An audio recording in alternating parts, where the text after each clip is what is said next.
नमस्कार, जोहार झारखंड देख रहे हैं आप। आपके साथ मैं हूं शिप्रा झा। कॉमनवेल्थ गेम्स में भारतीय महिला हॉकी टीम ने ब्रॉन्ज मेडल जीतकर इतिहास रच दिया है। न्यूजीलैंड के खिलाफ रोमांचक मुकाबले में झारखंड की 3 बेटियों ने शानदार प्रदर्शन किया, जिस पर पूरे देश को गर्व है। पीएम मोदी और राष्ट्रपति ने भी महिला हॉकी टीम को इस ऐतिहासिक जीत के लिए बधाई दी है।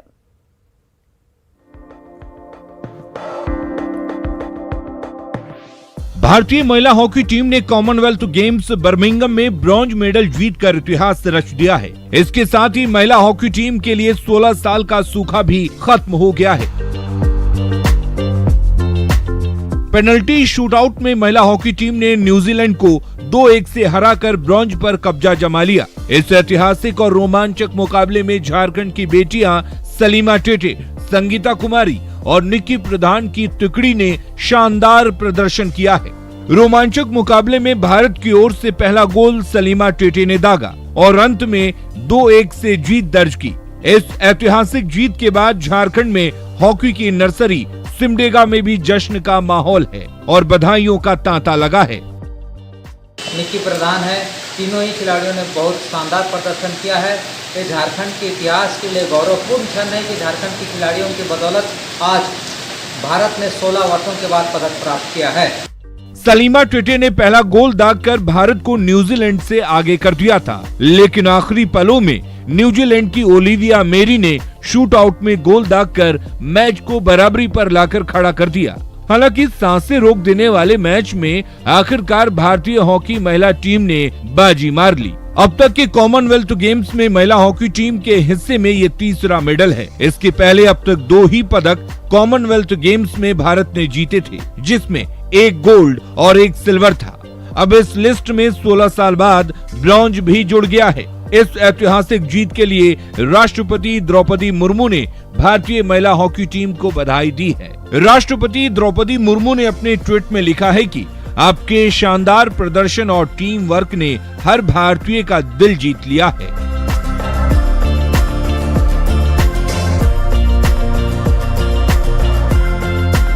प्रधानमंत्री नरेंद्र मोदी ने भी ट्वीट कर कहा है कि हॉकी से भारत का बहुत ही खास रिश्ता है और कांस्य पदक जीतने वाली हमारी असाधारण महिला हॉकी टीम पर हर भारतीय को गर्व है। कई सालों में ये पहला मौका है जब महिला टीम राष्ट्रमंडल खेलों के मंच पर आई है। टीम पर गर्व है। Bureau report, news 18।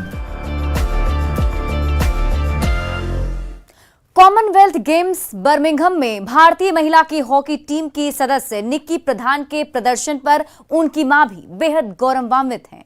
Nikki Pradhan की मां जीतन देवी ने और बड़ी उपलब्धि हासिल करने का आशीर्वाद दिया है।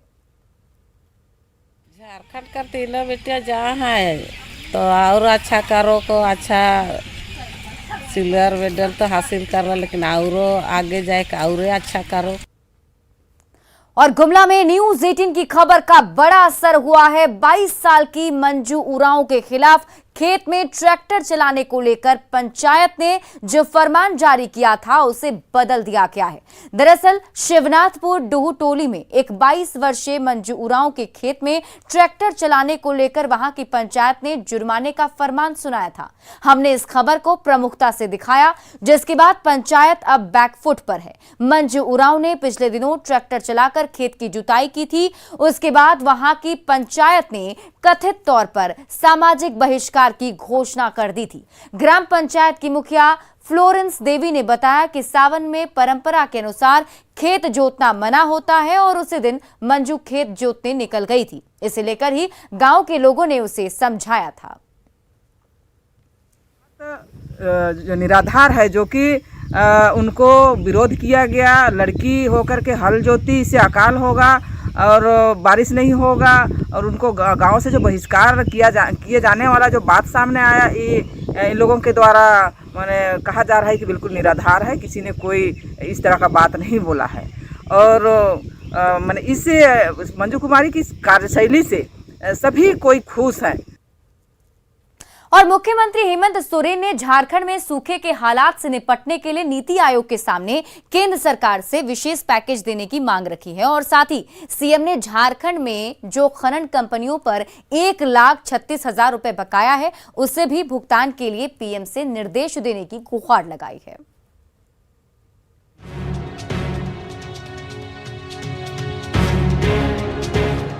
मॉनसून की दगाबाजी से झारखंड गंभीर सूखे की चपेट में है।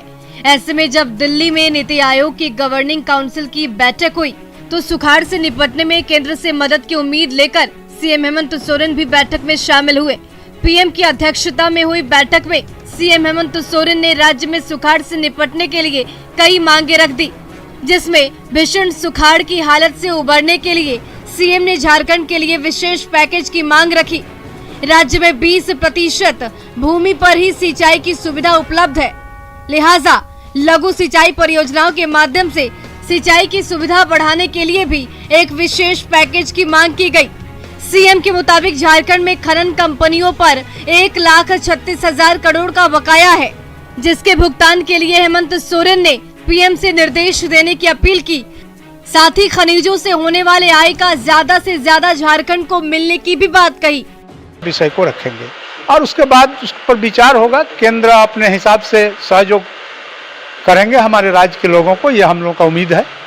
वहीं बैठक में हेमंत सोरेन ने पिछले 2.5 साल के कार्यकाल में झारखंड के विकास के लिए उठाए गए कदम और काम की भी चर्चा की। बाद में सीएम हेमंत सोरेन ने ट्वीट कर अपने 2.5 साल के कार्यकाल में झारखंड के विकास के लिए किए गए काम की चर्चा की। बैठक के बाद सीएम ने ट्वीट किया। अपने ट्वीट में सीएम हेमंत सोरेन ने लिखा है, नीति आयोग की 7वीं गवर्निंग काउंसिल बैठक में भाग लिया। 2.5 वर्षों में राज्य ने आर्थिक सामाजिक विकास एवं सामाजिक न्याय के क्षेत्र में कई कदम उठाए हैं। इसे और बल देने हेतु कोऑपरेटिव फेडरलिज्म की अवधारणा के तहत केंद्र सरकार का सहयोग सभी राज्यों विशेषकर झारखंड को प्राप्त हो। अब देखना है कि सीएम की मांग पर झारखंड को सुखाड़ से निपटने में केंद्र से कितनी मदद मिलती है। Bureau report, news 18। और झारखंड में कांग्रेस के विधायक संगठन के रडार पर हैं। ऑपरेशन लोटस की आशंका को देखते हुए कांग्रेस के विधायकों पर तीसरी आंख से भी नजर रखी जा रही है। और इतना ही नहीं, कैश कांड के बाद कांग्रेस विधायकों को एकजुट रखने के लिए प्रदेश के कई नेताओं को जिम्मेदारी सौंपी गई है।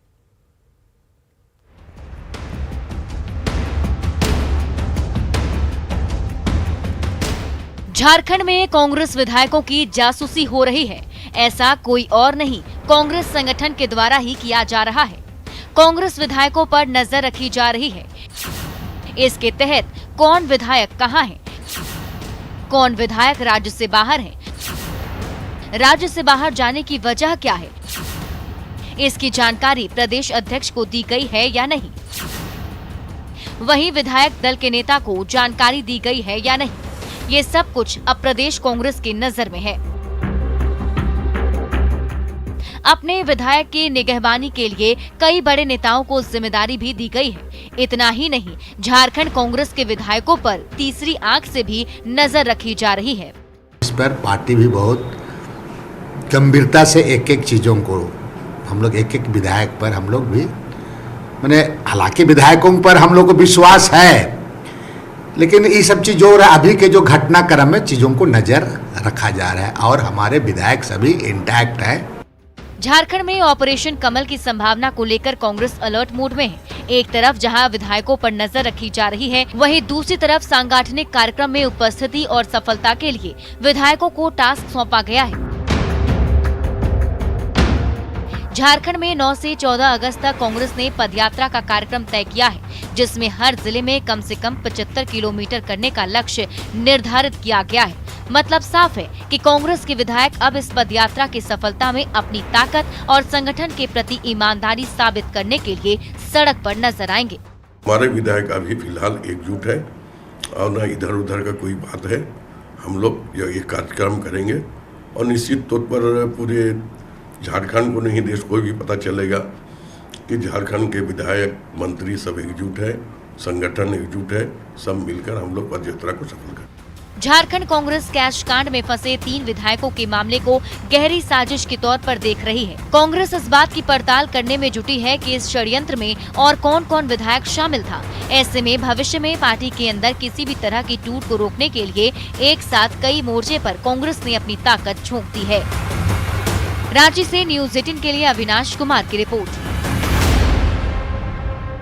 और राजधानी में खतरनाक नाले आए दिन किसी न किसी हादसे की वजह बनते जा रहे हैं, लेकिन रांची नगर निगम इसे लेकर उदासीन है और महज बांस की बैरिकेडिंग कर अपनी जिम्मेदारी साबित करने में लगा है।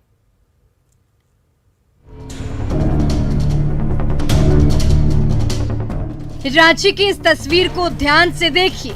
एक बाइक सवार हादसे का शिकार होकर सीधे नाले में जा गिरा, जिसे बड़ी मुश्किल से लोगों ने निकाला। लेकिन सरकार के नाक के नीचे राजधानी में खुले नाले में ऐसे हादसे आए दिन की कहानी है, क्योंकि यहाँ खुले और खतरनाक नाले में पूरा सिस्टम और नगर विकास विभाग ही गिरा है, जिसे 3 साल से बाहर निकालने के लिए वार्ड पार्षद से लेकर मेयर तक सरकार से गुहार लगा रहे हैं। लेकिन राजनीति के गड्ढे में फंसा विभाग खतरनाक फंड ही जारी नहीं कर रहा। पर आज तक सरकार गिनी चुनी लोगों को ही पैसा भेजा है। जिनका पैरवी चलता है वहाँ सरकार का पैरवी है, वही भेजता है और बाकी लोग का ठंडा बस्ता में डाल दिया।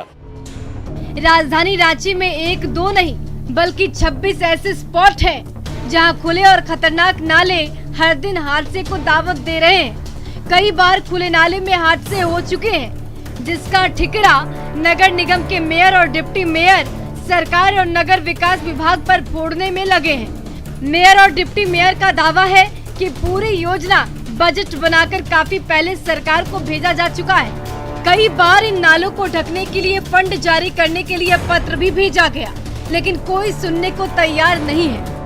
फंड्स मिले इसके लिए लगातार प्रयास चल रहा है, लेकिन नगर विकास विभाग से कोई स्पेशल फंड नहीं मिलने के कारण हम ये नहीं कर पा रहे हैं। रही बात सावधानी बरतने की, तो हम लोगों ने बहुत जगह खतरनाक जगह बैरिकेडिंग करने का काम किया है। हम लोग ने भी लिख करके पूरा योजना बना के सरकार को दे दिए हैं, लेकिन सरकार आज तक 1 रुपया हम लोग को नहीं दी। शायद हमें ना दे, आप स्वयं भी करें, लेकिन खतरनाक नालों को भी एक ढक दिया जाए, स्लैब लगा करके, या कवर्ड नाला भी बनवा रहे हैं। रांची में खतरनाक नालों की वजह से हाल के वर्षों में 3 बड़े हादसे हो चुके हैं, जिनमें एक बच्ची समेत 2 लोगों की जान भी जा चुकी है। बावजूद इसके खतरनाक नालों को लेकर उदासीनता समझ से परे है। वहीं खतरनाक नालों को लेकर हाईकोर्ट भी फटकार लगा चुका है। न जाने और कितने हादसों का इंतजार है। ओम प्रकाश, न्यूज़ 18 रांची। और धनबाद में पत्थर खदान बंद करने की मांग को लेकर स्थानीय लोग 12 दिनों से धरने पर बैठे हैं। दरअसल खदान में हेवी ब्लास्टिंग से लोगों के घरों में दरार पड़ जा रही है, जिससे ग्रामीण दहशत में हैं। पत्थर खदान को बंद करने की मांग को लेकर धरना स्थल पर भाषा विवाद संघर्ष समिति के जयराम महतो भी पहुंचे। उन्होंने लोगों के आंदोलन का समर्थन किया, साथ ही पत्थर खदान को बंद करने की मांग की। साथ ही मांग पूरी नहीं होने पर आंदोलन तेज करने की चेतावनी दी।